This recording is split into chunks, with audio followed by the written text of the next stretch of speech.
Muy buenas noches, muy buenas tardes y muy buenos días. Desde Berlín, Alemania, comenzamos la transmisión número 199 de Demoliendo Mitos de la Política Charlas, completamente en vivo. Muchas gracias por acompañarnos. Recuerden, por favor, ayudarnos con el pulgar arriba, con el botón de compartir y naturalmente también con las membresías y a través de PayPal.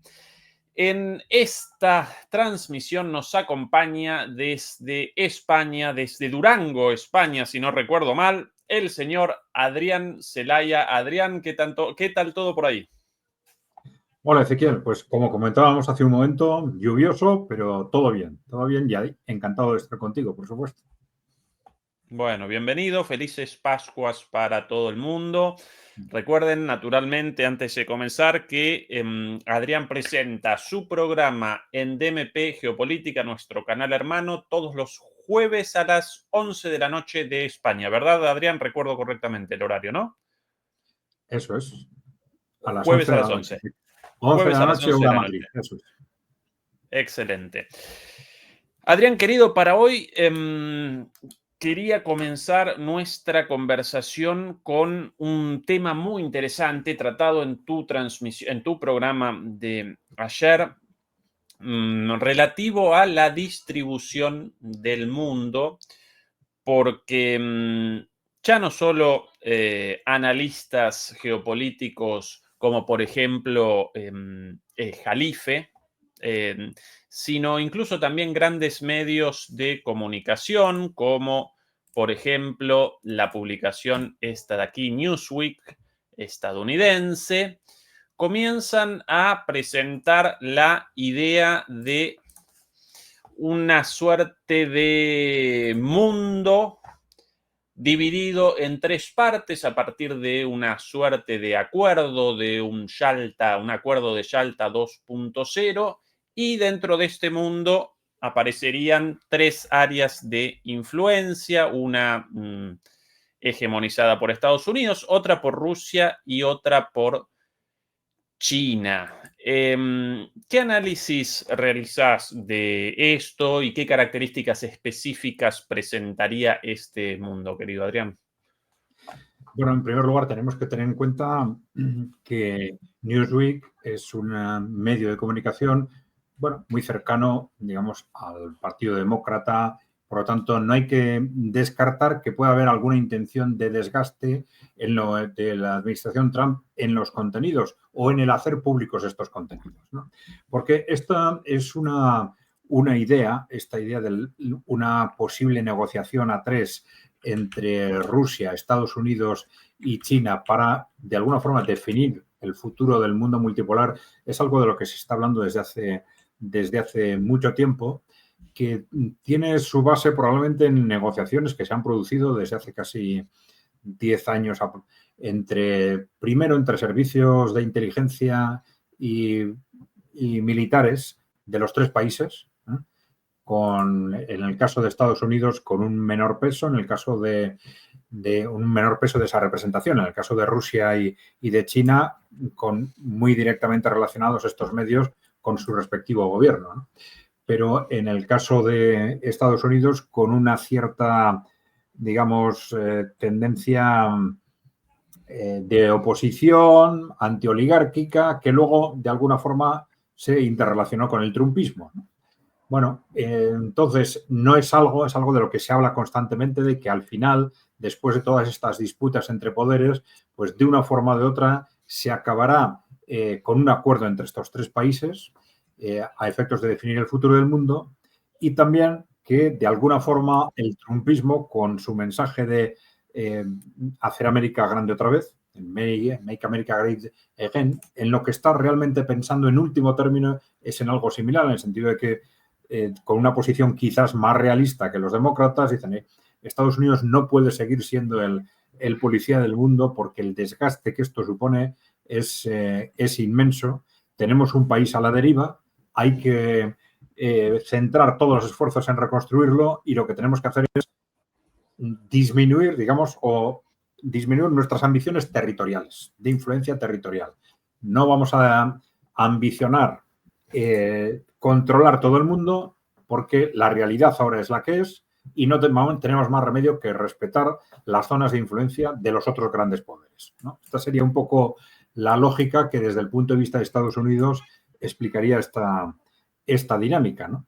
Bueno, entonces, lo que en particular nos apunta Newsweek es que en esa negociación se estaría pensando en pactar una zona de influencia respectiva para cada uno de estos tres poderes, China, Rusia y Estados Unidos, ¿no?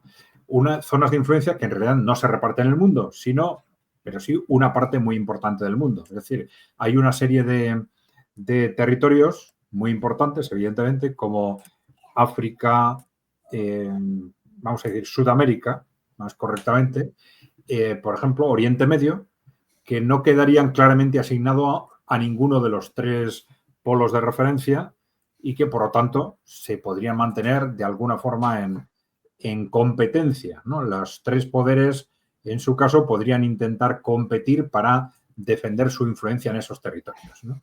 Bueno, hay muchas cosas que se pueden comentar alrededor de ese diseño que presenta Newsweek. El artículo es relativamente conciso en sus explicaciones, pero sí da a entender que está soportado el mapa, la elaboración del mapa, en análisis más detenidos, ¿no? Porque tiene concreciones que son realmente llamativas, ¿no? Por ejemplo, cuando se hablaba de este posible reparto de zonas de influencia, se comentaba repetidamente hasta qué punto el Trump o el trumpismo iban a volver a esta teoría de América para los americanos y defender como zona de influencia el conjunto del continente americano, ¿no? Bueno, aquí no es eso lo que se plantea, ¿no? Se plantea, digamos, defender o que mantener como zona de influencia de Estados Unidos lo que ahora llamaríamos América del Norte y América Central, ¿no? Bueno, esto tiene algunos aspectos de interés, pues, evidentemente. Esto nos revelaría que no es casualidad que nada más llegar al poder, Donald Trump haya lanzado esas andanadas con respecto a la posibilidad de que Canadá se convierta en el estado número 51, con respecto a sus relaciones con México, con respecto a hacerse con Groenlandia, ¿no? Con respecto al canal de Panamá también, ¿no? Y otras cosas llamativas, por ejemplo, de este mapa de Newsweek sería la inclusión en esa zona de influencia de Cuba, ¿no? Que es llamativo en sí mismo, ¿no? Y, sin embargo, ya en sentido contrario, digamos, la renuncia al conjunto de Sudamérica como zona de influencia reservada a Estados Unidos, ¿no? Esto es importante también, claro, tanto de distinta forma, más políticamente, militarmente por parte de Rusia y más económicamente por parte de China, pero estos dos países han hecho grandes esfuerzos por interrelacionarse, coordinarse, influir en distintos países en América Latina, ¿no? Y entonces, de alguna forma, esto puede ser una forma de reconocimiento de esa realidad, ¿no? Aunque también, muy probablemente, la explicación de esa limitación de la esfera de influencia de Estados Unidos tiene que ver con un análisis, digamos, relativamente realista de lo que es la situación de Estados Unidos actual, ¿no? Que es una situación externa tremendamente difícil y que, claro, puede ser más difícil de gestionar cuanto más se quiera garantizar una zona de influencia exterior, ¿no? Bueno, esto es una hipótesis, en principio, desde el punto de vista, digamos, de esa zona de influencia de Estados Unidos. Bueno, en la zona de influencia rusa, digamos, el mapa se asemeja bastante a este diseño geopolítico del que se hablaba mucho a principios de siglo de Europa, una Europa de Lisboa a Vladivostok, ¿no? Que se defendió desde círculos fundamentalmente rusos, pero también europeos. Incluso la propia Angela Merkel hizo varias veces referencia a este concepto, ¿no? Es una idea que ahora resulta ciertamente chocante, llamativa, teniendo en cuenta que Europa Occidental y Rusia están casi al borde de la guerra, ¿no? Entonces, el concepto es llamativo, ¿no? Pero, bueno, hay que situarse más allá. Hay que situarse en ese contexto en el que la guerra ha terminado, Rusia ha ganado la guerra, como ahora está prácticamente claro que va a suceder, y a partir de ahí nos encontramos con la necesidad de una negociación de un marco de seguridad estratégica en Europa, que es un concepto que Rusia ha puesto sobre la mesa desde el principio. Ha dicho, la guerra no puede terminar porque va a quedar pendiente, como un tema pendiente, si no hacemos una negociación estratégica del conjunto que asegure, teniendo en cuenta distintos intereses, ese marco de seguridad estratégica, ¿no? Bueno, ¿esto qué supone? Supone, primeramente, la desaparición de la OTAN, clarísimamente, cuyo objetivo en este momento no es otro que cercar y someter a Rusia. Por lo tanto, la OTAN es incompatible con esa negociación. Y muy probablemente, y esto ya lo hemos comentado en varios programas, ahora se está ya abriendo una verdadera convulsión política dentro de Europa, con una pugna entre los partidos que han sido dominantes durante el periodo neoliberal, durante esos 30 o 40 años, que nosotros decimos que se llaman a sí mismos de izquierda, derecha o centro, pero en realidad en todo lo importante se han sometido a los criterios estratégicos de las grandes corporaciones, ¿no? Entonces, entre esos grupos tradicionales, por un lado, luego la influencia de los partidos conservadores, ahora apoyados seguramente por el trumpismo, y por otro lado la influencia creciente de los países emergentes, que va a ser cada vez más alta, sobre todo en Europa central y oriental, ¿no? Entonces, ese contexto va a hacer revolucionar clarísimamente el contexto político europeo, y en ese contexto pues va a ser probablemente lógico que se vuelva a poner sobre la mesa, yo creo que este concepto, ¿no? Es decir, que no es, aunque esto pueda sonar extraño a algunos de los que nos oigan, teniendo en cuenta la agresividad del momento actual entre Rusia y la Unión Europea, pero teniendo en cuenta cómo está evolucionando el contexto geopolítico en Europa, no sería ningún disparate, ¿no? Teniendo en cuenta la lógica teórica que tiene el concepto, ¿no?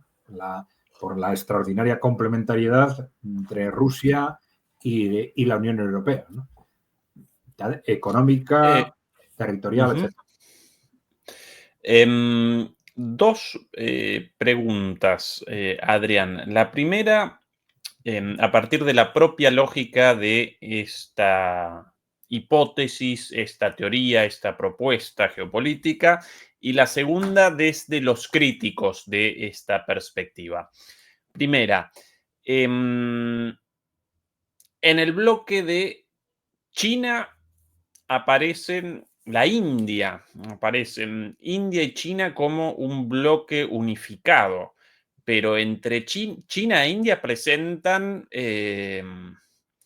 tensiones importantes a lo largo de la historia. ¿En qué medida esto aparece reflejado aquí? Segunda pregunta de esto, dentro de esta primera pregunta, dentro de la lógica de este modelo.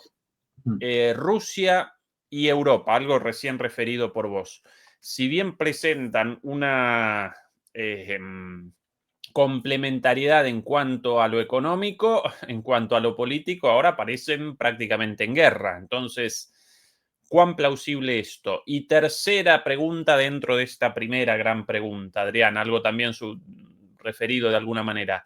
¿Estados Unidos abandonaría entonces su vocación imperial en América del Sur, según esto? Bueno, pues vamos por partes. Efectivamente, en el bloque dibujado en amarillo, que se supone que es bajo influencia de China, India es lo que realmente llama la atención, efectivamente, ¿no? No tanto porque pudieran formar entre todos ellos un bloque, sino porque ese bloque se configure como el bloque asignado a la influencia china.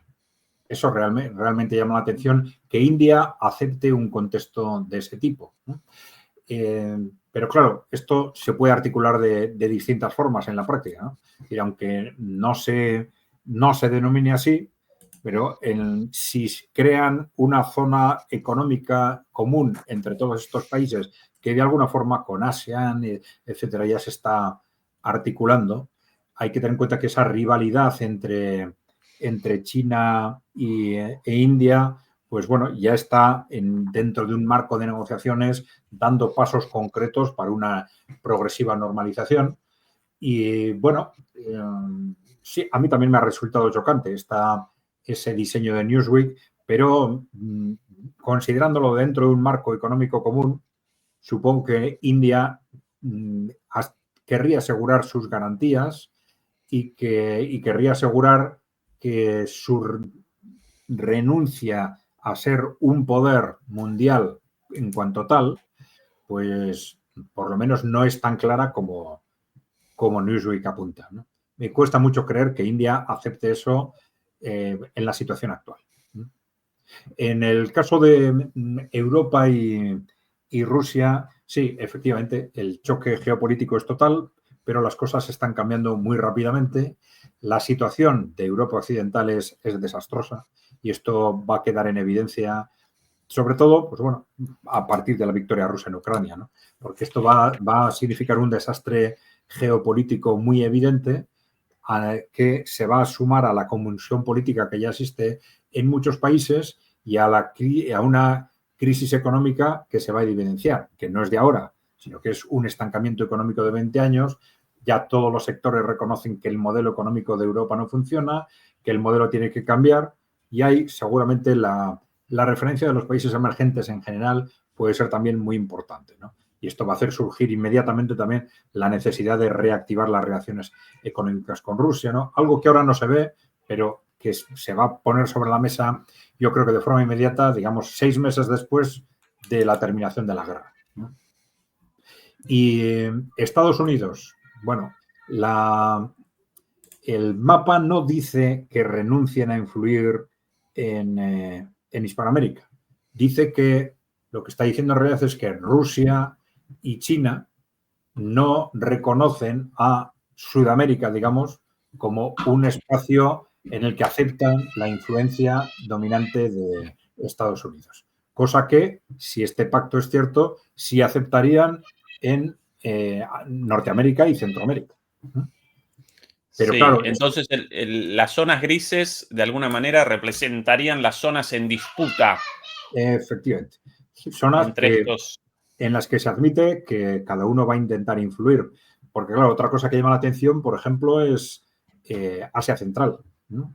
Estos países que fueron de la Unión Soviética, que están entre Rusia y China y que quedan ahí en una zona gris. Porque, Sí, claro, por un incluido lado, Australia también, como parte de Australia esa zona también, gris. también, sí. Pero esos países de Asia Central, por un lado, fueron parte de la Unión Soviética, tienen una población rusa importante, pero durante las últimas décadas la influencia, sobre todo económica china, ha sido creciente y por eso muy probablemente no se asignan a ninguno de los dos bloques, ¿no? Sí, de alguna manera, Adrián, genera la sensación, este mapa, o en realidad esta perspectiva, de alguna manera materializada en este mapa, genera la sensación de una mirada muy estadounidense por lo siguiente.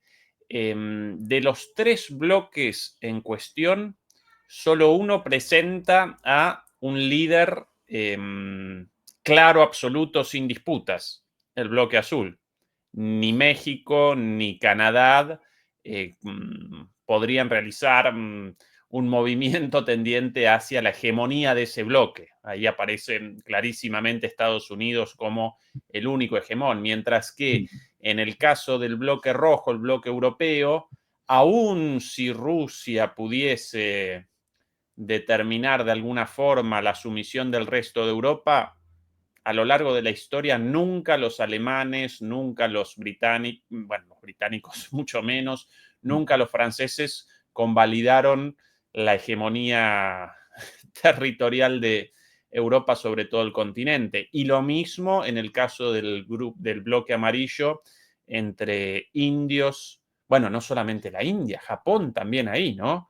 Japón Que también. fueran a responder sumisamente a la hegemonía china, aun si China presentase el poder para eso, como que en ese sentido el mapa bastante conveniente a una perspectiva estadounidense distinta de la actual, pero todavía en la lógica esa. Y después otra cosa, Adrián, también bastante estadounidense, o quizás incluso, si no eurocéntrica, por lo menos como bastante imperialista. El sur global siempre aparecen como una suerte de tierra indómita destinada a la disputa de los grandes bloques, ¿no? Como que en este mapa aparecen Europa, Rusia, Estados Unidos. Sí, ahora un nuevo actor, gracias a el avance de China. Antes China quizás también habría participado en este mundo gris, en este mundo en disputa, ¿sí? También habría aparecido ahí. Pero bueno, con la excepción de eso, el sur representa el territorio para la conquista del norte. En ese sentido, bastante colonial el mapa también.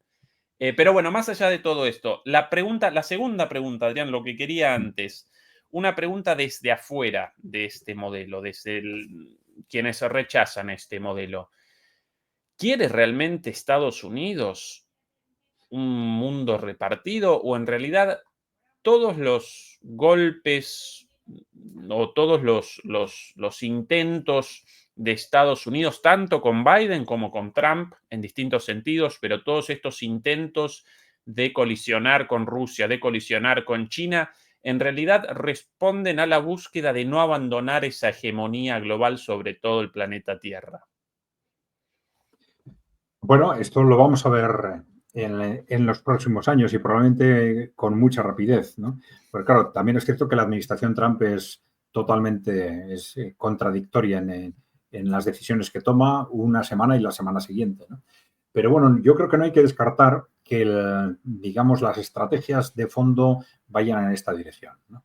Porque ahora no tanto, pero por ejemplo, este concepto de hacer América grande otra vez, eso sí se repite, pero el concepto de que América deje de ser el policía del mundo, esto se dijo mucho durante el primer mandato, y encaja con una lógica estratégica de esa lógica estratégica del trumpismo, de ser conscientes del desastre en el que está sumergida la economía norteamericana, de en qué medida ese periodo de globalización durante el cual Estados Unidos ha sido el dueño del mundo, pues ha sido muy beneficioso para las multinacionales norteamericanas, pero Estados Unidos como país se ha ido debilitando crecientemente.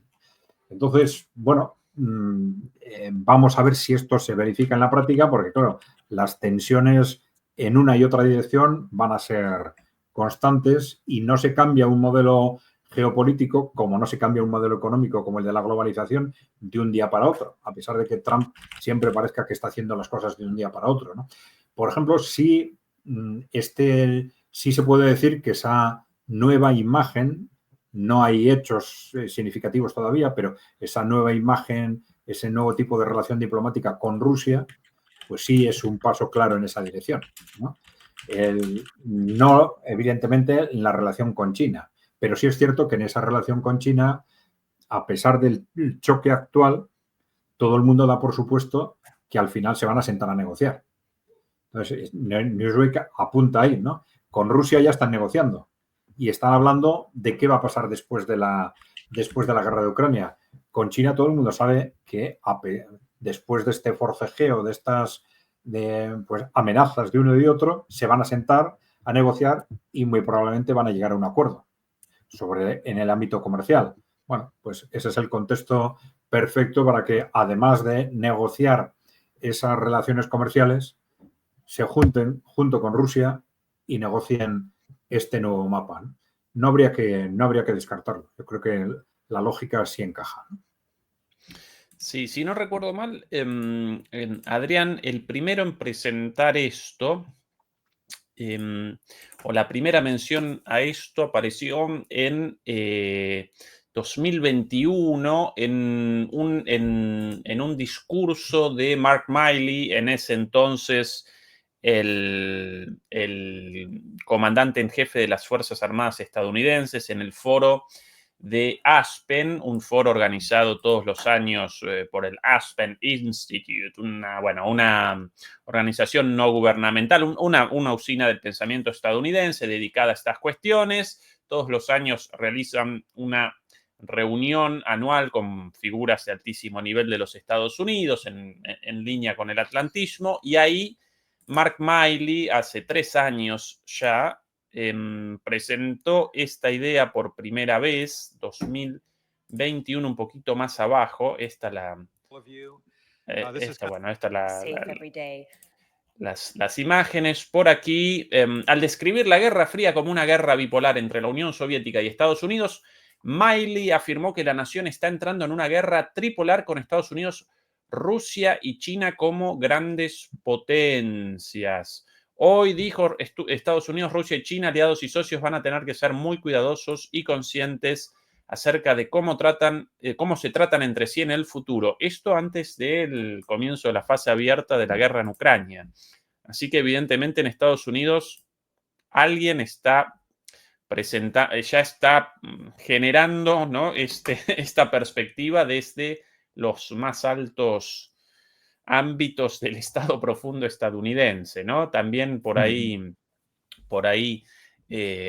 algunos tiros seguramente. Por aquí, Adrián, las palabras en línea con todo esto del día de hoy de Marco Rubio, las cuales están generando mucho revuelo. Vamos a presentarlas aquí en inglés. Yo realizo la traducción, si me ayuda esto, porque ahora sí. Un segundito de paciencia. Marco Rubio. Aquí, ahora sí. We need to determine very quickly now, and I'm talking about in a matter of days, whether or not this is doable. Tenemos que determinar muy rápidamente, y quiero decir por muy rápidamente en algunos días nada más, si esto es posible.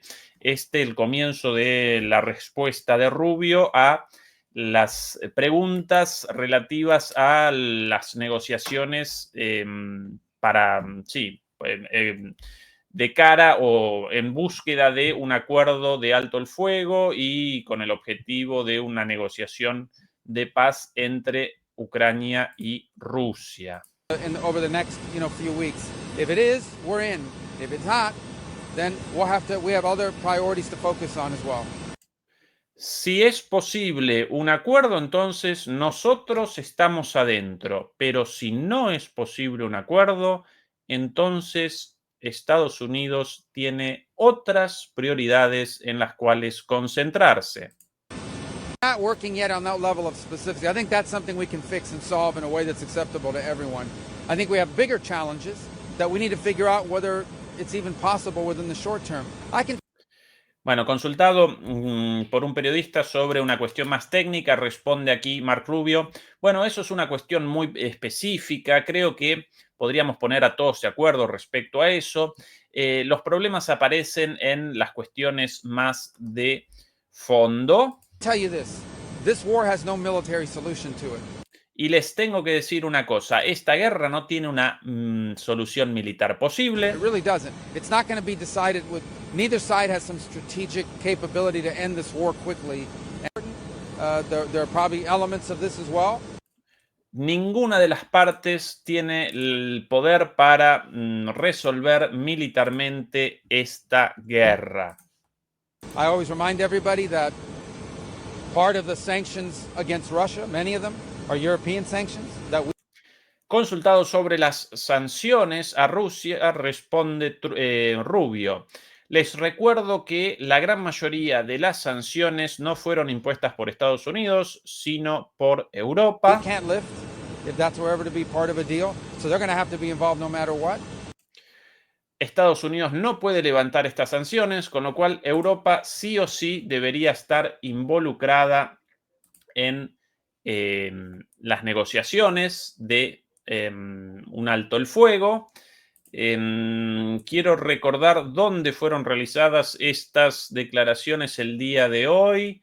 en el aeropuerto después de la reunión entre Marco Rubio y alguien en algún lugar del mundo, pero no puedo determinar dónde y no recuerdo la última reunión de Marco Rubio porque estuvo recorriendo el mundo, pero bueno, en este caso, de alguna manera eso es intrascendente. El final de las declaraciones de Rubio. It's their continent. This is happening on the continent of Europe, and so obviously European powers will care deeply about what happens. So they have a stake in this, and we recognize it. And but in the end, I think we all want the same thing. I think La guerra es en el continente europeo, así que seguramente los europeos tendrán una palabra en todo esto, pero en última instancia creo que todos queremos from the lo U.S. mismo. perspective, we've spent 3 years, billions of dollars, supporting the Ukrainian side. Desde nuestra perspectiva estadounidense, pasamos 3 años apoyando a Ucrania, gastamos miles de millones de dólares apoyando a Ucrania. And but now we've reached the point where we have other things we have to focus on. We're prepared Pero ahora alcanzamos el punto en el cual tenemos otras cuestiones en las cuales debemos to concentrarnos. be engaged in this. Bueno,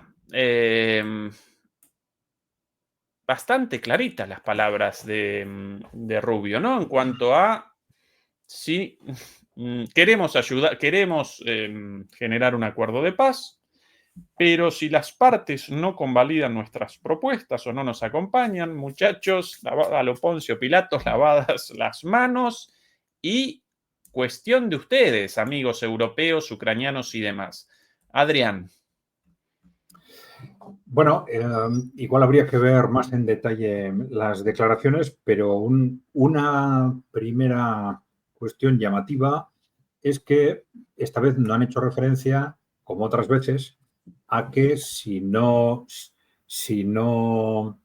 se responde a lo que ellos solicitan desde el punto de vista de, pues, de un posible alto el fuego, una posible tregua, etcétera, que va a haber sanciones contra Rusia, ¿no? Esta vez no han mencionado eso. Más o menos el tono de estas declaraciones ha sido: si no llegamos a un acuerdo en los términos en los que nosotros planteamos, nos vamos. Más o menos el tono ha sido este, ¿no? Y esto ya implica un cambio significativo, ¿no? Pero claro, un cambio en base a unos criterios y a unas bases objetivas que yo entiendo que ellos deberían haber conocido desde el principio, ¿no? Es decir, deberían haber sido conscientes de cuál era la realidad. Probablemente lo son y lo eran, ¿no? Ellos sabían desde el principio que Rusia tenía estratégicamente ganada la guerra de desgaste y entonces entran en ese proceso de negociación en el que aparentemente quieren presentarse como una parte intermedia sin haberlo sido, cuando han sido el principal soporte de Ucrania y cuando, como dijo Jeffrey Sachs el otro día, en realidad esto ha sido una guerra entre Estados Unidos y Rusia, que Estados Unidos ha perdido, ¿no? Y bueno, la cuestión que nos podemos plantear entonces es ¿por qué entraron en esta dinámica? Es decir, ¿a qué obedece esta dinámica de negociación si ellos sabían desde el principio que evidentemente Rusia, que había ganado la guerra de desgaste, después de todo el esfuerzo hecho, no va a dilapidar ese esfuerzo de desgaste en una mesa de negociación? No va a perder en una mesa de negociación la guerra que ha ganado en el terreno de combate. Entonces, ¿por qué? ¿Por qué Estados Unidos ha puesto en marcha estas dinámicas? Pues la explicación más lógica es que estaban buscando una justificación para irse, ¿no? Para irse de Europa, digamos, ¿no? Para irse, por lo menos del contexto de guerra, ¿no? Lo harán más o menos de forma progresiva, lo harán de una forma u otra, pero esta escenificación les permite decir, bueno, hemos intentado, no lo hemos conseguido, las partes no se ponen de acuerdo, ya no podemos hacer más y nos vamos, ¿no? En lugar de irse directamente, sin más, ¿no? Yo creo que esta es, en este momento, la explicación más lógica, siempre teniendo en cuenta que las posiciones del trumpismo, como hemos dicho antes, cambian de una semana para otra de una forma bastante irracional. Pero bueno, igual es en este momento la conclusión que más fácilmente podemos sacar. Sí, determiné finalmente dónde fueron realizadas las declaraciones en el aeropuerto de Le Bourget, o algo así en francés, perdón por mi pésimo francés, en Francia, en las cercanías de París, después de abandonar la reunión sostenida en París entre Estados Unidos, Europa y Ucrania, o dicho de otra manera, entre los ministros de Relaciones Exteriores de Estados Unidos, los países europeos y Ucrania sobre el futuro de la guerra, con lo cual esto puede responder a el resultado, el desarrollo negativo de esa reunión, ¿verdad? Esta advertencia. Y no solamente él presentó esta advertencia, sino que poquito después el propio Trump, consultado sobre estas palabras, respondió lo siguiente. Por aquí. Ahora sí. Aquí Trump Secretary Rubio said that the U.S. will have to figure out whether a deal can be done between Russia and Ukraine in a matter of days or... La periodista. El ministro Rubio, el secretario de Estado Rubio, dijo que Estados Unidos debía darse cuenta o debía decidir en una cuestión de días si iba a seguir como mediador o no en la guerra en Ucrania. Responde interrumpiendo Trump a la periodista, sí, efectivamente, y redondea la periodista la pregunta con lo siguiente: ¿cuántos días necesita Estados Unidos para darse cuenta de si seguirá intermediando o no?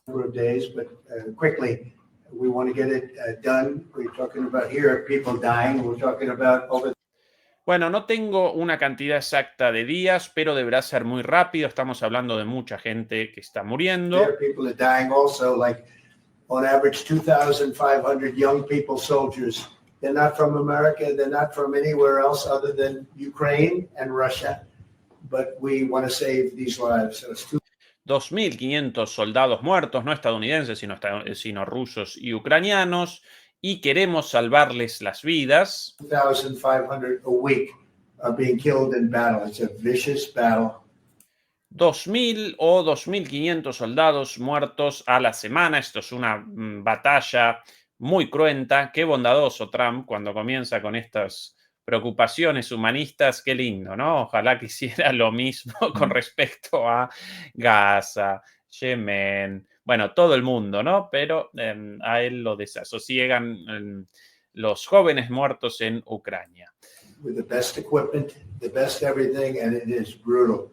2,500 young people a week. Some of them not so young, actually. They're getting older. Bueno, la guerra está siendo disputada con las mejores armas. Mueren otra vez lo mismo. Mueren 2.500 jóvenes y ya no tan jóvenes porque a medida que van muriendo los jóvenes, los soldados comienzan a ser cada vez mayores, más ancianos. They're getting older by the month. But 2,500 a week, and we're going to get it stopped ideally. Now, if for some reason one of the two parties makes it very difficult. Lo vamos a resolver, pero si por alguna razón alguna de las dos partes nos hace muy difícil We're just going to say you're foolish, you're fool, resolverlo, entonces vamos a decirle: eres un estúpido, you're horrible people, and eres horrible como persona, we're going to just take a pass. But hopefully we y nosotros nos vamos de aquí. won't have to do that. And Marco is right in saying we want Pero espero que no tengamos que hacer eso, y Marco tiene razón en haberlo dicho. to see it end. Think of it. Every day, a lot of people are being killed as we talk about. Bueno, de nuevo la misma perorata sobre la muerte de las personas. Bueno, refrendando en sus declaraciones Trump a las palabras de Marco Rubio. Adrián, cada vez más la situación genera la sensación de que querían una resolución rápida. de algo no resolvible rápidamente, no están pudiendo y ahora quieren la salida con mucho de improvisación, pero también con mucho de consecuencias para Europa. Para Ucrania, naturalmente, también, ¿no? Pero para Europa lo mismo, porque Europa no puede abandonar la narrativa de guerra, guerra, guerra contra Rusia. Y si no pudo con Estados Unidos y toda la OTAN, mucho menos va a poder sola. ¿Y ahora? Bueno, primero, son muy interesantes esas declaraciones de Trump porque, por lo que decía antes, que otra vez vuelve a decir, si alguno de los dos nos falla, nada, no dice nada de sanciones, si alguno de los dos falla, esta vez nos vamos. Lo que ha dicho es muy interesante, ¿no? Bueno, ahora, ¿qué pasa si eso sucede? Bueno, vamos a ver, por un lado, no creo que el cambio en narrativa en sí mismo sea lo que más les preocupe a líderes con un compromiso con la verdad realmente poco edificante, ¿no? Me refiero a los líderes europeos, ¿no? Pero tienen evidentemente un problema porque no saben qué hacer, ¿no? Es decir, tienen, digamos, a unas estructuras corporativas detrás, a unas élites político-corporativas que les están diciendo no se puede aceptar la victoria rusa en Ucrania. Esto es el fin. Si Rusia gana en Ucrania, desaparece nuestro control del mundo. Lo ven como un punto de inflexión claro en esa dirección, como el salto ya hacia el mundo multipolar. Perdemos el control del mundo, muy probablemente también el de Europa. Dice, no se puede aceptar la victoria rusa en Ucrania. Bueno, pero la cuestión es, ¿y ahora? Entonces, ¿qué hacemos? ¿Qué podemos hacer? Porque claro, hasta hace unos días estaban en esta apuesta de mandar tropas regulares a Ucrania, en Alemania diciendo que van a enviar los misiles Tauros, pero con eso sí pueden hacer daño, evidentemente, pero no cambian el curso de la guerra. Ese envío de tropas regulares es lo que puede intentar conseguir esa escalada, que en último término, si consiguen al final arrastrar a Estados Unidos, podría cambiar el contexto, ¿no? Pero solo con esa condición, ¿no? Pero claro, durante estos días se han producido también varios ataques de Rusia sobre emplazamientos militares en Ucrania, en los que se está hablando de cientos de muertos de países como Francia, Alemania, Reino Unido. Entonces, todo esto yo creo que se están barajando, saben que si hacen esos desplazamientos de tropas regulares, pues el desastre va a ser total, pero es también posible que piensen que esa es la única opción que les queda.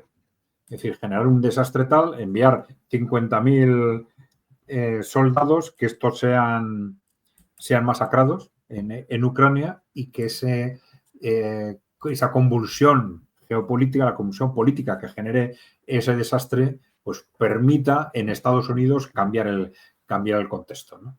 Pero claro, es que todo eso les está saliendo mal, ¿no? Han intentado comprometer a 40 países en esas operaciones de envío de tropas, solo 6 están diciendo que podrían estar dispuestos.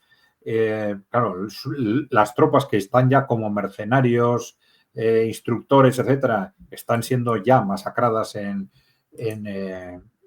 Ucrania. No consiguen generar el contexto adecuado para ese envío de tropas y, sobre todo, habría que ver hasta qué punto, qué valoración hacen de la posibilidad de lo que es la cuestión clave, de que Estados Unidos, en un momento determinado, ante una explosión de ese tipo en Ucrania, se mueva en dirección contraria a cómo está posicionado en este momento, ¿no? Claro, ellos tienen el precedente de las 2 guerras mundiales anteriores, en las que Estados Unidos primero no quería entrar en la guerra y acabó entrando, ¿no? Por presiones distintas, pero claro, en aquellos dos casos era el propio gobierno de Estados Unidos era el que quería entrar y tenía una opinión pública en contra.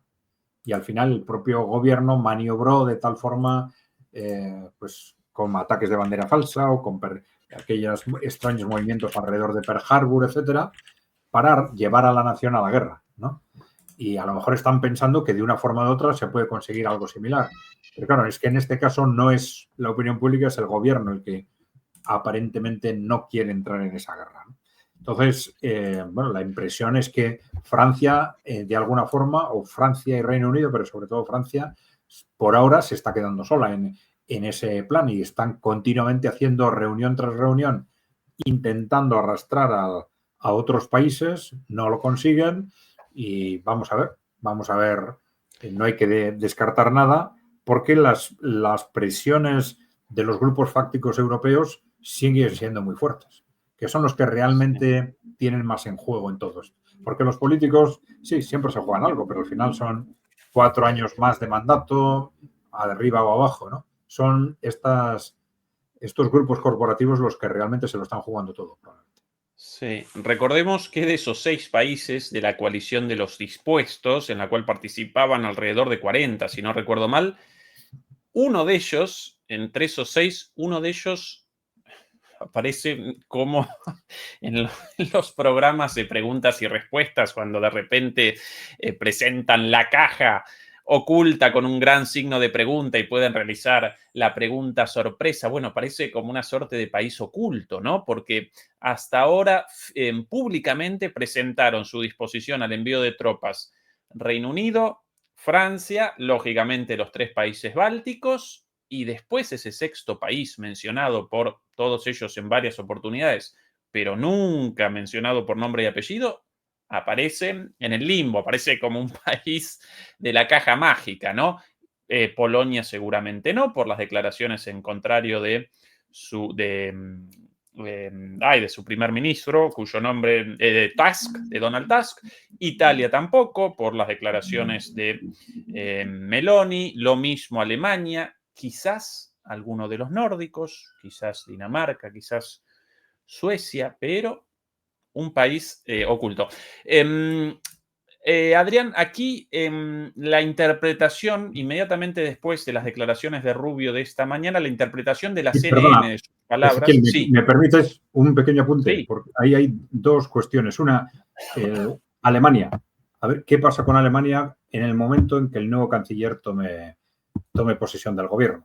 Esto es un tema a tener en cuenta porque las declaraciones de estos días están siendo tremendamente agresivas.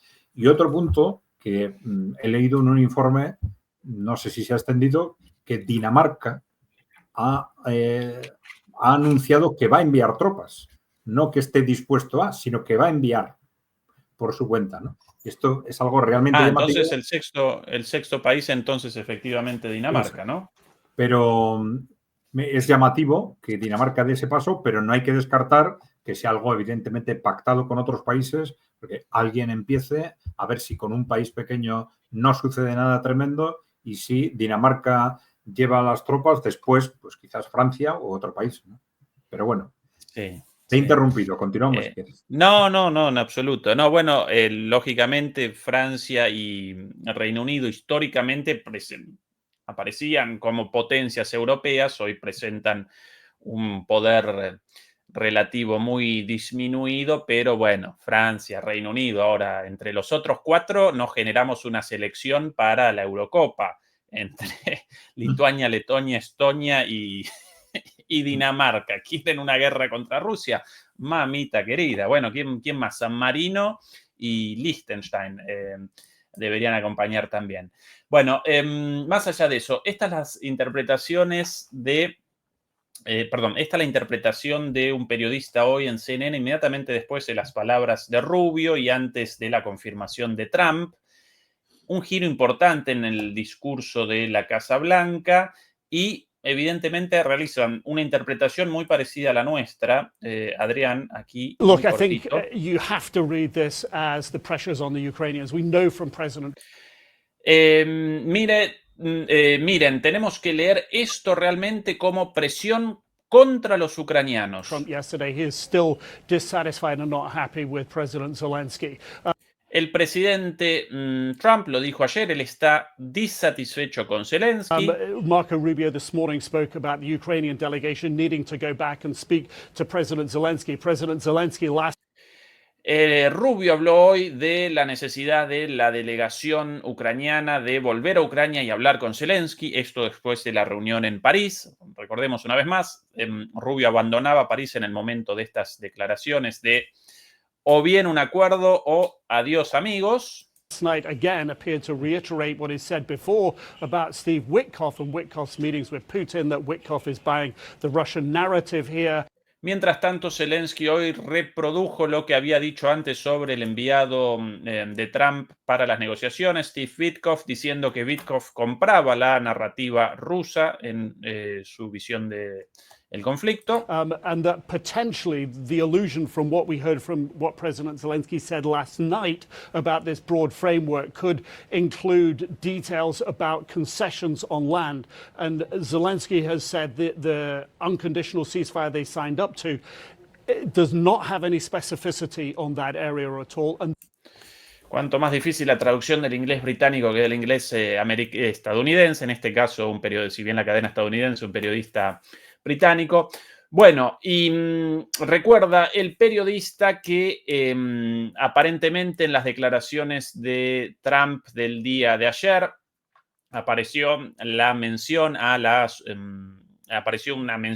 una referencia a la cesión de territorios, mientras que ese mismo día Zelensky respondía en una conferencia de prensa que Ucrania no realizaría la entrega de ningún territorio a Rusia en el marco de ningún acuerdo, tampoco en el marco del acuerdo sobre los minerales estratégicos, sobre el cual finalmente generaron un acuerdo de intenciones, aunque no todavía un acuerdo final sobre los famosos minerales estratégicos ucranianos. That's not specificity that they're willing to get into. They've got red lines on it. So it perhaps appears here as if the Ukrainians are being pushed in order to get to the next stage. Esto acá da la sensación de que los ucranianos están siendo apretados o presionados por Estados Unidos para llegar al próximo nivel. President Trump wants to say that they're going to be willing to give up territory, and that's been ¿Qué es lo que quiere Trump? Que finalmente digan que están dispuestos los ucranianos a ceder territorios. Así que según este analista, y por alguna razón hoy cuando desaparece el video no reaparecemos inmediatamente nosotros, algún problema con la plataforma hoy, pero bueno, más allá de eso, la interpretación la misma que la nuestra, Adrián, esto más un mensaje a Europa, esto de Rubio y de Trump después más un mensaje a Europa y a Ucrania que a Rusia, incluso sin la mención de las sanciones contra Rusia, ¿no? Sí, claro, estas referencias a Ucrania nos sitúan en un contexto extraño desde el punto de vista de los intereses de Ucrania, ¿no? Porque estas posiciones tan radicales de Zelensky hay que preguntarse a favor de quién son, a quién benefician, ¿no? Desde luego Ucrania no, porque claro, cuanto más se resiste a negociar y cuanto más se mantienen esas posiciones extremas, radicales, pues más va a avanzar el conflicto. Cuanto más avance el conflicto, mayor va a ser la expectativa de incorporación de nuevos territorios a Rusia, ¿no? Entonces, desde el punto de vista de los intereses de Ucrania, le interesaría llegar cuanto antes a un acuerdo. Bueno, le hubiera interesado cerrarlo, evidentemente, en marzo del 2022, aquel acuerdo que Boris Johnson y al final Estados Unidos no le dejaron firmar, ¿no? En Estambul. Pero le interesaría en cualquier momento cerrar el conflicto cuanto antes, mientras que a Rusia, que es el que tiene agarrada la red de desgaste, ahora el tiempo ya corre a favor de Rusia. Cuanto más tiempo pase, pues más territorio va a ocupar. Pues, por lo tanto, su posición a la hora de negociar el cierre del conflicto, la rendición o la capitulación o lo que sea, pues va a ser más exigente, ¿no? Entonces, desde luego no son los intereses de Ucrania los que se están defendiendo en esa posición y habría que ver si son intereses pues, de esos oligarcas que están detrás de Zelensky o intereses de la Unión Europea, que está obsesionada con que hay que aprovechar esta guerra para someter a Rusia como sea, ¿no? Aquí las palabras de Trump sobre Zelensky de ayer por la noche, referidas recién por este periodista británico. Estas palabras. Because, as you know, Russia's a lot bigger. It's a bigger military force. Como ustedes saben, Rusia es mucho más grande y tiene unas fuerzas militares mucho más grandes que Ucrania. And if you're smart, you don't go involved and get involved in wars that you can blame the man that was sitting in this seat. Biden did it.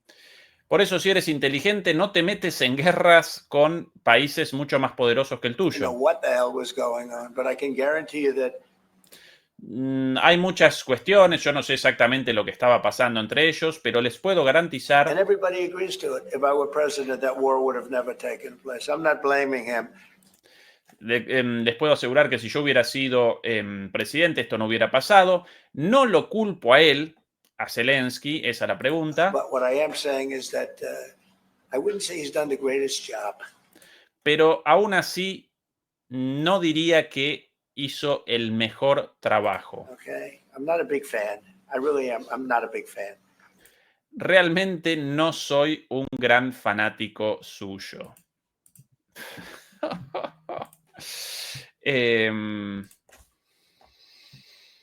Cada vez más claro esta línea, ¿no? Ahora, Adrián, ¿cuántas idas y vueltas para un lado y para el otro? ¿Cuánta improvisación en el gobierno de Trump, ¿no? Sí, y la verdad es que nunca sabemos si es realmente improvisación o es escenificación, ¿no? Sabemos Sí. que Trump, dentro de su trayectoria como empresario, pues tenía esa forma de actuar también, ¿no? En base a gestos, escenificaciones, etcétera. Y bueno, pues en parte será cuestión de su carácter, parte de su forma de negociar. Y en este caso, si efectivamente se confirma que lo que hace Estados Unidos es finalmente irse, pues probablemente tenemos que pensar que el conjunto de estas negociaciones ha sido de alguna forma una escenificación, ¿no? Una escenificación para eso, justificar una huida del conflicto sin aparecer como derrotado, ¿no? Apareciendo como un intermediario al que las partes implicadas no le han hecho caso y al final no ha tenido más remedio que irse. ¿Y no podía lo mismo sin toda esta escenificación o esto respondería a una suerte de disimulo, en tu opinión, Adrián? Porque también podría abandonar el apoyo inmediatamente, si lo quisiera, ¿no? Bueno, claro, es que esta es la cuestión clave, ¿no? Porque yo creo que a Donald Trump le preocupa muchísimo la opinión no ya del pueblo norteamericano, sino de las élites norteamericanas en general, con las que tiene una relación muy confusa, ¿no? Y una dependencia también muy clara de ciertos sectores, ¿no? Entonces, dentro de esa dependencia, él no puede transmitir simplemente que me he ido porque he querido, ¿no? Entonces, bueno, después de 2 meses en el que he intentado hacer lo que se podía, he dejado claro que no podemos hacer más de lo que hemos hecho y entonces me voy, ¿no? Porque, claro, la realidad de fondo es que, como he dicho antes, que Estados Unidos es parte en el conflicto, es el sostén fundamental de Ucrania, del ejército ucraniano, y que no tenía ningún sentido que intentase aparecer en esa negociación como un intermediario. Esto en Rusia lo sabían perfectamente, pero bueno, le han estado siguiendo el juego, pero también advirtiendo que, bueno, que a ver qué sentido tiene que si realmente Estados Unidos está reconociendo que la situación es la que es decir, les está pidiendo realismo a los europeos, que acepten que Rusia ha ganado la guerra, de hecho, pero realmente no has abandonado ni abandonas todavía ese apoyo militar, que es el que está sosteniendo a Ucrania. Si realmente quisieras la paz y estuvieras aceptando que Ucrania haya perdido la guerra, lo que harías es quitar ese apoyo militar inmediatamente, con lo cual Ucrania se tendría, en 1 o 2 meses, no tendría más remedio que rendirse, ¿no? Entonces, bueno, ahí hay una falta de coherencia que es, todo eso hay que interpretarlo, y creo, dentro de ese constante baile que hace Donald Trump siempre para contentar a unos u otros sectores en cada momento, ¿no? Cada semana, habría que decir, ¿no? Sí. Bien, ¿qué tal si abandonamos, a propósito de estos bloques, si abandonamos la relación entre el bloque azul, el bloque liderado por Estados Unidos, y el bloque rojo, el bloque euroasiático, y comenzamos, Adrián, a establecer el foco en la relación entre Estados Unidos y China, el bloque azul con el bloque amarillo en ese mapa? Por cierto, quiero recordar antes de eso que mañana, nada más y nada menos que domingo, vamos a realizar la charla número 200 con Fernando Moragón. Acompáñennos porque ya aparecen varias sorpresas preparadas junto a Fernando. Así que, por favor, acompáñennos por ahí. Y, por cierto, en una hora comienza su propio programa en DMP Geopolítica, así que no desaprovechen eso tampoco. Adrián, querido, Estados Unidos, China, aranceles. Aranceles puestos para todo el mundo, por lo menos 57 países, desastre en la bolsa. Finalmente retrocede Trump con la suspensión de los aranceles a todos los países por 90 días a la espera de una negociación, excepto a China. Con China los aranceles duplicados, lo mismo responde China con el establecimiento de aranceles más o menos del mismo nivel. ¿Cuál es el objetivo de estos aranceles verdaderamente? ¿Por qué ahora retrocede? ¿A qué responde toda esta situación, en tu opinión? Bueno, vamos a ver. Nosotros estamos utilizando durante las últimas semanas como referencia para explicarlo, pues los análisis que se han hecho en el propio entorno de Trump con respecto a la política arancelaria, en la que se interpreta esta política como un instrumento en sí mismo, ¿no? Un instrumento que parte de la consideración de que Estados Unidos es el gran importador del mundo, el gran importador de productos y servicios, y que esto es en sí mismo es un problema, pero es también un extraordinario arma política, ¿no? Un arma que a través de los aranceles puede servir para conseguir distintos objetivos, ¿no? Objetivos, el arancel puede ser el objetivo en sí mismo, puede haber otros objetivos económicos o otros objetivos geopolíticos, ¿no? Entonces, de alguna forma, esto lo estamos viendo en casos concretos, pero de alguna forma con esta política arancelaria, por un lado, se apunta hacia ese objetivo de largo plazo de reconstruir la industria norteamericana, pero también a objetivos de todo tipo con respecto a distintos países. Esto es lo que nos lleva a entender por qué lanzan una amenaza contra prácticamente todos los países del mundo y dice, bueno, y ahora vamos a negociar, ¿no? Vamos a negociar, ¿qué quiere decir? Que con cada país van a pensar cuáles son sus intereses, si esos intereses pasan por conseguir un determinado nivel de incremento de aranceles o por otras compensaciones económicas o por compensaciones de tipo geopolítico, ¿no? Y en ese aspecto, bueno, ya durante estas semanas hemos tenido comentarios de todo tipo. El más reciente que se me ocurre es el de hace 2 días, en el que creo que era el propio Donald Trump en Truth Social, en su red social, hacía referencia a que si Gran Bretaña, si el Reino Unido quiere negociar las condiciones arancelarias, tendrá que solucionar este problema de que estén llevando gente a la cárcel por opiniones vertidas en las redes sociales, ¿no? Es algo que, bueno, es bastante escandaloso en sí mismo, no está siendo muy conocido en otros países, pero bueno, que parece que el trumpismo tiene una cierta sensibilidad, entonces dicen, bueno, ahí tenemos un objetivo político e ideológico y lo utilizamos los aranceles para esto, como lo pueden utilizar para cualquier otra cosa, ¿no?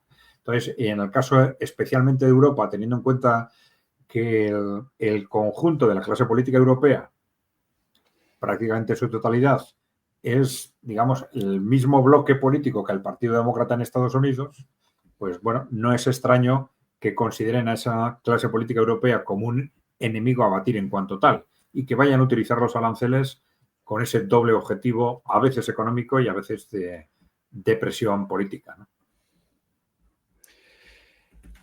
¿Y el retroceso, Adrián? ¿Por qué puestos y después sacados entonces?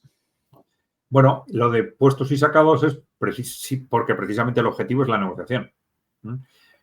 El objetivo no es el arancel en sí mismo, sino entrar en un proceso de negociación en el que puedan analizar en cada país qué es lo que quieren conseguir, ¿no?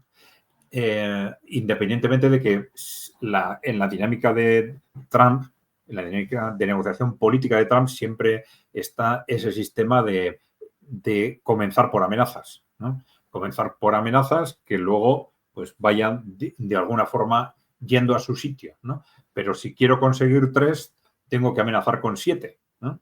Para que luego al final en la negociación el otro me dirá 1, pues vamos a 5, a 2, y al final a ver si consigo dejar la negociación en ese 3 en el que inicialmente buscaba.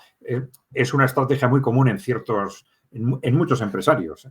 A la negociación. Sí, pero ahora, entonces, el objetivo de esto, entonces, ¿cuál? ¿La reducción de los déficits con esos países? Porque si el objetivo es la industrialización o la reindustrialización de Estados Unidos, un arancel por un par de días y después una renegociación, en gran medida, no generan condiciones para la reindustrialización de Estados Unidos. Quizás sí para la renegociación de los flujos comerciales con esos países.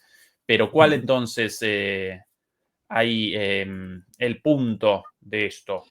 Bueno, la lógica nos lleva a pensar que, en principio, la política arancelaria puede ser un instrumento para empezar a dar la vuelta a ese proceso de globalización que ha sido muy negativo para el país, ¿no? Para Estados Unidos. Pero claro, eso no se puede hacer de un día para otro, como aparenta Trump que quiere hacer, ¿no? Entonces, supongo que ellos mismos se darán cuenta de que ese proceso tiene que ser progresivo, aunque esa progresividad ellos la gestionen a golpe de amenaza, ¿eh? Pero siempre pensando en que al final el nivel de incremento de los aranceles, como de alguna forma ya lo hizo en su primer mandato, ¿no? Pues vaya a ser mucho más pequeño que lo que parecen apuntar esas amenazas, ¿no? Otra cosa es que esa política, aunque sea con incrementos arancelarios relativamente modestos o progresivos, ¿no? Eso sería lo lógico. Si eso lo van a saber aprovechar para efectivamente reindustrializar Estados Unidos o no, porque ellos siempre están pensando en las dinámicas de Estados Unidos en el siglo XIX, que efectivamente le permitieron, a través de políticas arancelarias proteccionistas, defenderse de la industria británica entonces, y Alemania hizo algo parecido también, ¿no? Y defender su industria naciente y industrializar el país, ¿no? Pero claro, no hicieron solo eso, no hicieron solo políticas arancelarias, tenían también políticas industriales muy agresivas, muy proactivas, ¿no? Y eso es lo que ahora es un punto oscuro, porque claro, si esas políticas arancelarias no se ponen en marcha en base a una planificación muy seria desde el gobierno, pues pueden estar, en lugar de esto, sujetas y pueden deberse a presiones corporativas, ¿no? Y las presiones corporativas pueden ser presiones de muy corto plazo que busquen simplemente incrementar los beneficios de las empresas nacionales a las que se protege, pero esto sin que garantice de ninguna forma que esos beneficios los vayan a utilizar en incrementar la producción industrial o la innovación, ¿no? Entonces, este es el gran peligro, ¿no? Es decir, si además de incrementar los aranceles, si van a hacer otras cosas que son necesarias para impulsar esa reindustrialización de Estados Unidos, ¿no? Efectivamente, en el caso de Estados Unidos y de Alemania, en el marco de la segunda revolución industrial, entre mediados del siglo XIX y finales del siglo XIX, la revolución industrial ligada a la petroquímica, a el petróleo, posteriormente al automóvil, ¿sí? No la primera revolución industrial con su centro en Reino Unido y técnicamente basada en el motor a vapor, ¿sí? Estados Unidos y Alemania establecieron aranceles para la protección de sus industrias, pero estos dos países, Adrián, presentaban por sobre todas las cosas burguesías industriales nacientes, ambiciosas y súper comprometidas con la industrialización de sus países. En el caso de Estados Unidos, ¿quieren realmente las clases dominantes estadounidenses, mientras presentamos aquí el saludo del día de ayer entre la primera ministra de Italia, la señora Meloni, y Elon Musk, en el marco de la visita de Meloni a la Casa Blanca? Elon Musk siempre ahí Bueno, Elon Musk por lo menos genera coches, entre otras cosas, y viajes al espacio, aunque yo lo conceptualizaría como a un empresario de Silicon Valley, ¿no? No de la industria estadounidense, pero bueno, entre sus muchas actividades, algunas sí presentan relación con la industria, con la construcción de cosas. Ahora, aún si si los aranceles exitosos, aún si renegociadas los acuerdos de comercio con otros países, quieren los grandes capitalistas estadounidenses, las clases dominantes estadounidenses, generar la reindustrialización de Estados Unidos, o no lo quieren. Y si no lo quieren, ¿puede un país comenzar una reindustrialización no solamente sin esas clases dominantes comprometidas con la industrialización, sino también con un Estado todavía no jibarizado del todo, pero sí en permanente reducción, cuando en realidad deberían precisamente desde el Estado motorizar políticas expansivas para la industrialización?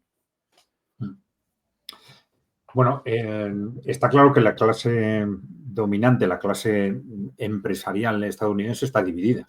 Entonces, hay sectores, evidentemente, que han apostado a toda costa por la globalización, que han hecho muchísimo dinero gracias a la globalización y que no estaban de acuerdo en absoluto con esas estrategias del trumpismo de dar la vuelta a la globalización.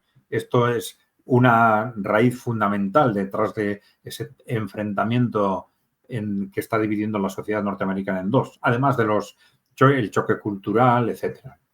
Pero sí, yo creo sí que hay un sector, pero claro, es difícil medir la dimensión, ¿no? Sí que hay un sector que apuesta por la reindustrialización del país, pero claro, como tú has dicho, la cuestión clave es qué hace el gobierno. Porque si el gobierno piensa que hay que reindustrializar el país, debería asegurar que esto se hace. Y el problema es que Estados Unidos, como Europa Occidental en los últimos años, está en esa dinámica neoliberal de que, bueno, las cosas van bien si las empresas quieren que vayan bien y van mal si las empresas no quieren que vayan bien, ¿no? Y los estados, los gobiernos mirando, digamos, desde la barrera, ¿no? Claro, eso es exactamente lo que no hay que hacer en este caso. Es decir, si pones en marcha estas políticas arancelarias, que solo en principio sí les van a aumentar los beneficios de tus empresas, tienes que poner absolutamente todas las medidas sobre la mesa que sean necesarias para asegurar que esos beneficios se destinan a incrementos de capacidad productiva e innovación, ¿no? Esta es la cuestión clave porque, como tú has dicho, Estados Unidos está en una dinámica todavía más radical que la de Europa Occidental, de fanatismo privatista, digamos, que es aparentemente bastante incompatible con lo que sería necesario en ese caso, que es una política industrial muy activa, políticas sectoriales, una política financiera que diera la vuelta a lo que es el sistema bancario y el sistema de banca central actual. Es decir, las decisiones estratégicas rupturistas que tendría que tomar el trumpismo serían muchas, pero sobre todo necesitarían un gobierno que asuma la responsabilidad de también probablemente ampliar sustancialmente el sector público empresarial, algo que es un auténtico anatema en Estados Unidos, ¿no? Pero que estamos viendo cómo los países emergentes lo están haciendo fenomenalmente bien, ¿no? Y bueno, esa es la gran duda, efectivamente. Si el trumpismo va a ser capaz, hay algunos expertos que dicen que el trumpismo tiene una capacidad de intervencionismo mucho mayor que la que aparenta, ¿no? Y que no, es mucho más intervencionista que otros sectores conservadores, como puede ser Milei, etcétera, que están muy pegados a este liberalismo radical, ¿no? Pero bueno, eso hay que verlo en la práctica. Hay que verlo en la práctica. Yo creo que esa es efectivamente la gran duda. Porque el que Estados Unidos tenía que abordar este tema está claro. Son 30 años de desindustrialización, de pérdida de capacidad productiva. Ese es un gran mérito del trumpismo. Haber abordado un reto que deberían haberlo abordado otros presidentes y que no lo han hecho, dejando siempre la pelota para el siguiente, ¿no? Bueno, pero es un reto tremendamente difícil. Sobre todo si se quiere abordar en un corto periodo de tiempo, ¿no? Entonces, no es extraño que ya hayan empezado a surgir rumores sobre qué puede hacer el trumpismo para ver si hay alguna posibilidad constitucional de que Trump se mantenga en el siguiente mandato o para asegurar que, por ejemplo, que Vance sea el siguiente presidente, porque, claro, en 4 años resolver o dar una vuelta de 180 grados a un proceso que se ha elaborado durante 40, un proceso de la dimensión de la globalización, pues es realmente complicado, ¿no? Sí, y además, Adrián, deberían acompañar este proceso con una reversión de la tendencia fundamental detrás de la desindustrialización, no solamente ligada a la relocalización de la industria estadounidense en otros países con trabajo más barato, sino, por sobre todas las cosas, ligada a la financiarización de la economía.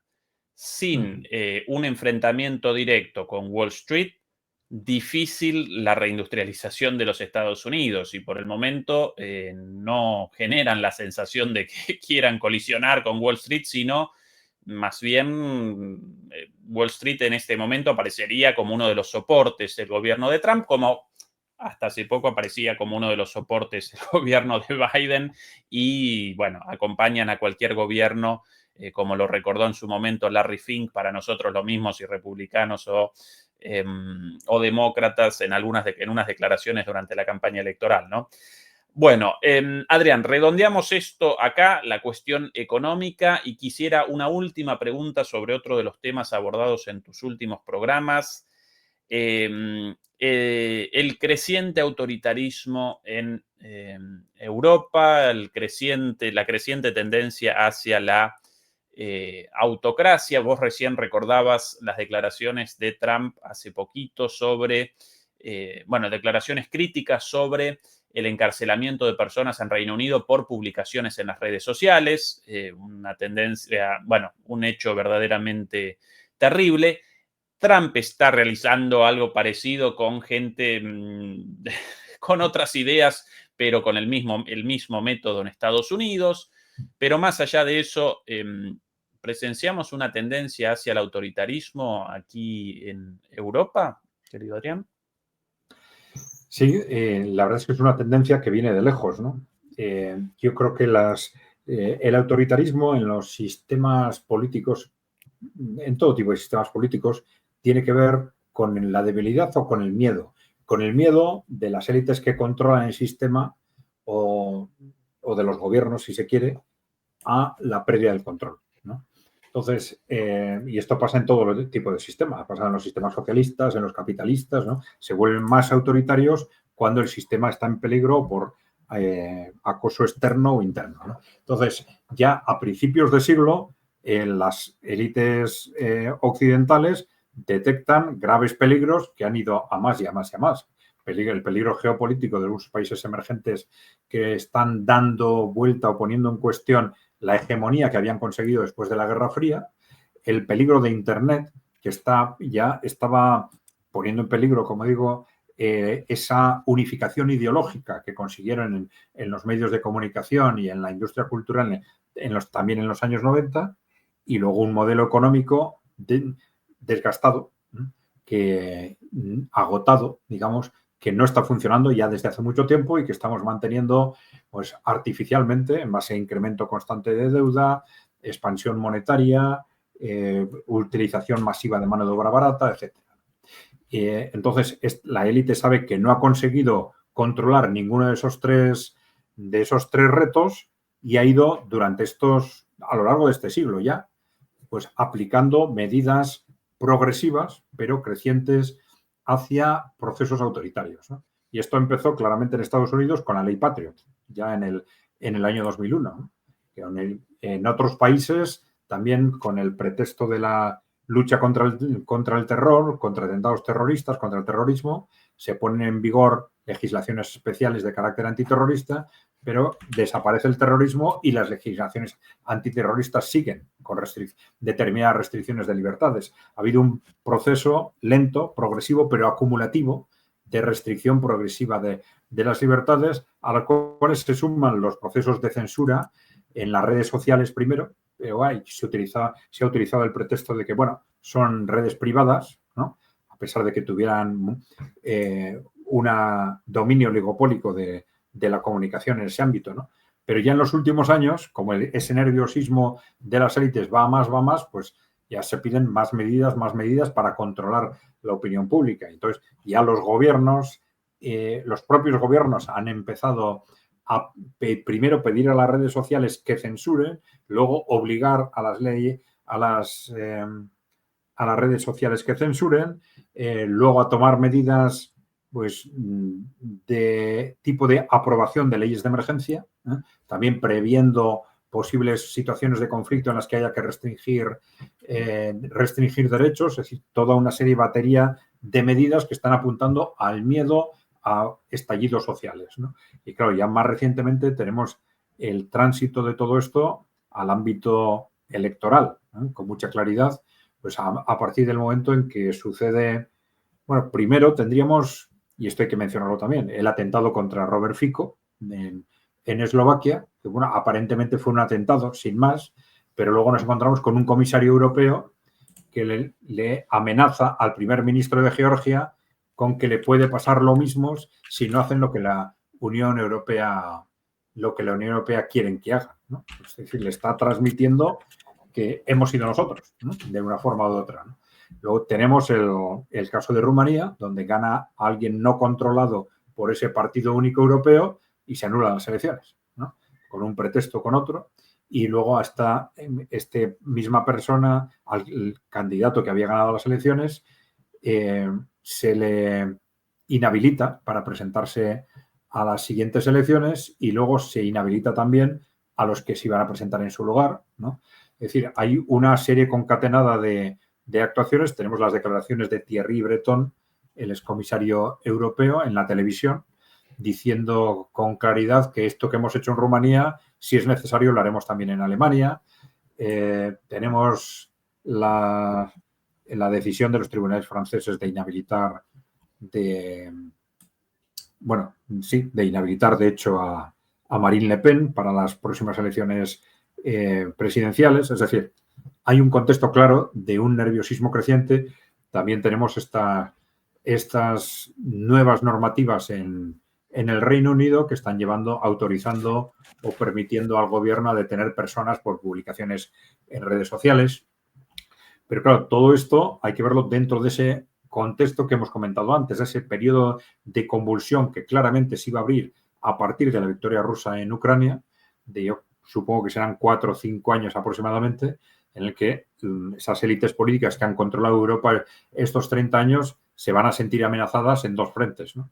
Por un lado, por los grupos conservadores apoyados por el trumpismo, por otro lado, por la influencia de los países emergentes, sobre todo en Europa central y oriental, y en ese contexto de amenaza se sienten en una especie de situación de pánico, que es el contexto habitual en el que se van esas medidas autoritarias, van a ir a más, en la medida en que lo vean necesario. Sí, sí. Ahora, por otro lado, Adrián, las fuerzas opositoras a el Partido Único Europeo tampoco están caracterizadas por sus dotes democráticas, con lo cual, o bien por parte del neoliberalismo progresista, del Partido Único Europeo o de los demócratas en Estados Unidos, o bien por parte de las nuevas extremas derechas, la tendencia presenta un camino irrefrenable hacia el autoritarismo. Por izquierda, no, bueno, por el centro, por derecha, vamos a... porque tampoco es ni AfD, ni el Frente Nacional, ni Vox, ni Meloni, no los caracteriza ni Trump, una devoción por la libertad de expresión tampoco, ni por las dotes democráticas, ¿no? Con lo cual, más preocupante aún, porque Pero hay una cuestión importante, que es qué posición adoptan las élites de carácter corporativo. Porque estos son al final los que deciden en qué medida se adoptan o no políticas agresivas, en qué medida los grupos que hasta ahora eran supuestamente liberales, democráticos, socialdemócratas, de pronto empiezan a hacerse autoritarios. Son estas élites las que les dicen, les exigen que adopten esos pasos. ¿Y en qué medida ahora podría suceder que hicieran lo mismo con estos grupos conservadores? Pero estos grupos conservadores van a ser, se habla mucho de extrema derecha, yo creo que esos términos se utilizan de forma exagerada, ¿no? Porque tiene mucha relación con esa unificación ideológica que se produce en los 90, entonces parece que cualquiera que se mueve es de extrema izquierda o de extrema derecha, ¿no? Pero claro, ese concepto tradicionalmente está relacionado con el que quiere acceder al poder por vía revolucionaria o por golpes de Estado, ¿no? Entonces, simplemente se ha caído en una situación en la que un grupo conservador ya se le llama de extrema derecha, ¿no? Pero el que el grupo conservador se transforme en un grupo de extrema derecha, digamos, con tendencias fascistas o filofascistas, depende del posicionamiento, del posicionamiento corporativo, de que esas entidades corporativas en un momento determinado apuesten, como hicieron en los años 20 o 30, por llevar al poder a estos grupos con políticas radicales, ¿no?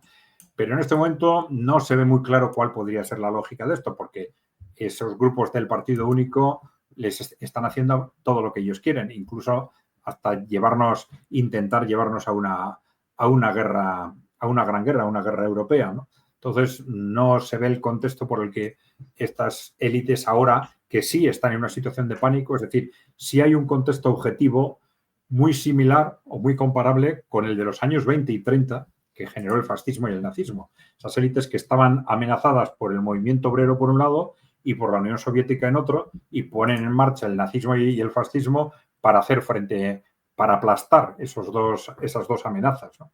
Pero claro, ahora, ¿quién les está haciendo esa función? Pues los que se llaman socialdemócratas, liberales, verdes, etcétera, ¿no? Ellos están haciendo esa función. Entonces, no necesitan ahora buscar a los conservadores para que se le hagan. Bueno, pero no hay que descartar nada, efectivamente, que en un momento determinado necesiten la evolución política no esté funcionando y piensen que necesitan dar un salto, pues no sé, pues eso, para alguien que les lleve a esa guerra mundial a la que, por alguna razón, los líderes actuales no quieren. Querido Adrián, para el cierre de esta charla, como siempre un lujazo la charla contigo. Quería presentar algunas imágenes, a veces a este segmento lo llamamos Mientras tanto en China. Estas imágenes pueden aparecer como imágenes generadas por inteligencia artificial a primera vista, pero no. Estas imágenes del campo en China, de la utilización de, en este caso, atención a esto, tractores robot.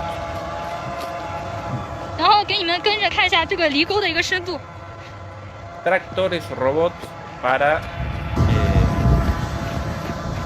la siembra en China, por un lado, ¿no? Y por otro lado, aquí esto más experimental, pero ya con ejemplos claros de la posibilidad de esto. Robots fumigadores. ¿Sí? Para la fumigación de frutales y de otros árboles, en lugar de un trabajador con los riesgos consabidos, bueno, directamente un robot fumigando en el campo. Contra esto, Adrián, pueden la guerra, cuántas guerras quieren, al final el resultado opuesto. Contra los chinos no puede nadie. Opinión de este humilde servidor. Adrián, lo que quieras para el final, el cierre tuyo. Bueno, pues un comentario sobre esas imágenes, ¿no? Que nos están reflejando, no ya porque siempre pensamos, mira lo que hace China, no, es que eso nos tiene que llevar inmediatamente a lo que hacemos o a lo que no hacemos nosotros, ¿no? Por ejemplo, en el tema de la robotización es clarísimo, ¿no? No hacemos más que hablar desde hace 10 años de la cuarta revolución industrial, ¿no? La cuarta revolución industrial para arriba, para abajo, y al final son muy poquitas empresas occidentales las que están haciendo realmente cosas en el ámbito de esa cuarta revolución industrial y, sin embargo, en Asia China fundamentalmente, pero también en otros países de Asia Oriental, donde están haciendo inversiones sustanciales en robotización.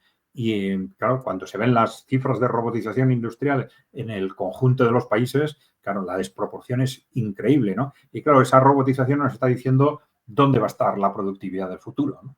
Entonces, claro, frente a esa situación, los planteamientos negativistas que asumimos en Europa y ahora en Estados Unidos, de a ver qué hacemos para cortar el desarrollo chino, pues bueno, pues no cambia el foco, mírate a ti mismo y sobre todo desde el punto de vista de los ciudadanos. Claro, ¿cuál es el problema?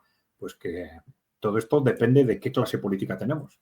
Tenemos una clase política que no está mirando para los ciudadanos, no está mirando para los países, está mirando a otras cosas, a otros objetivos, extranjeros, en el caso de Europa, objetivos norteamericanos, objetivos corporativos, ¿no? Entonces, tenemos unos países en situación caótica, estamos en una situación cada vez peor. No es que China sea una maravilla, China tiene un gobierno que trabaja para sus ciudadanos, no tienen más secreto que eso, ¿no? Entonces, o nos libramos de la clase política que tenemos o desde luego no tenemos nada que hacer, ¿no? Porque seguir en esta vía pues nos lleva no solo a admirar esos vídeos que hace China sobre avances tecnológicos, ¿no? Sino que nos está poniendo sobre el espejo lo que nos espera, ¿no? Un auténtico desierto industrial en Europa y también en Estados Unidos, como no cambiamos radicalmente nuestras políticas. Y ya digo, no se pueden cambiar las políticas sin cambiar la clase política. Querido Adrián, mil gracias por la charla de esta noche, un lujo verdaderamente, súper claras tus intervenciones como siempre. Para los demoledores y las demoledoras, en 20 minutos, Fernando Moragón, con un interesantísimo programa en nuestro canal hermano de MP Geopolítica. Mañana nosotros con Demoliendo Mitos y la Política en vivo, como todos los sábados.